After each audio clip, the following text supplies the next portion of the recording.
Mungkin kamu familiar dengan berita bohong atau sering disebut hoax.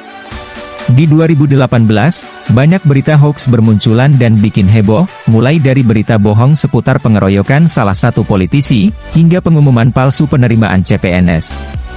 Belum lagi, di zaman sekarang ini, berita begitu mudah menyebar dengan adanya media sosial dan kecanggihan internet. Lantas, sebagai aparatur sipil negara, apa yang harus kita lakukan untuk menghadapi suatu pemberitaan dan mencegah berita hoax menyebar? Berikut di antaranya. Periksa data. Ketika kita mendapatkan suatu informasi, kita harus memeriksa data yang disampaikan informasi tersebut. Apakah datanya berimbang, atau hanya berasal dari satu sumber saja?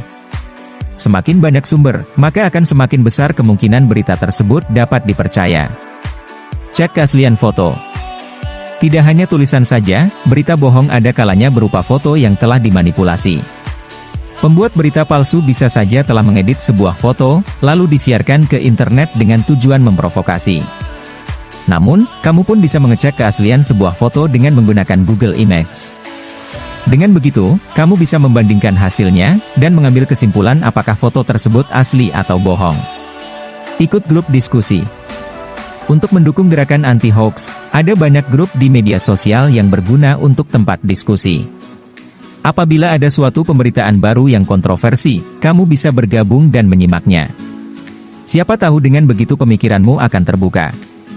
Hati-hati dengan judul proaktif. Seringkali, berita hoax punya judul yang mengundang sensasi. Seperti berita bersifat menghasut atau provokatif.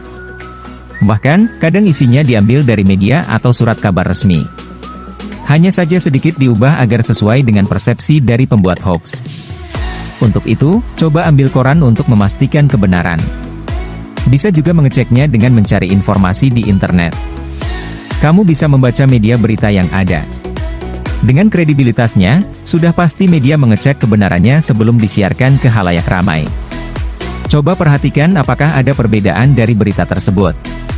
Cermati alamat situs.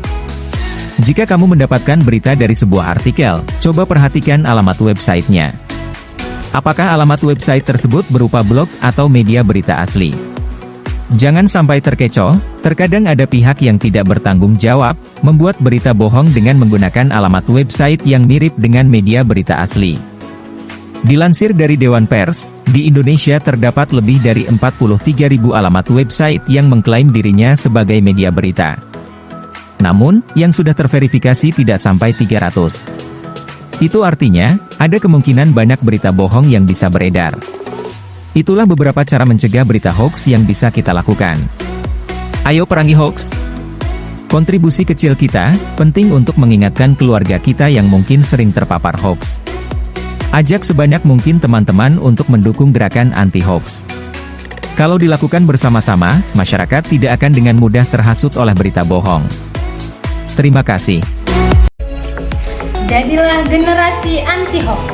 Perhatikan sumber beritanya. Baca keseluruhan beritanya. Kritis dan skeptis. Terima kasih.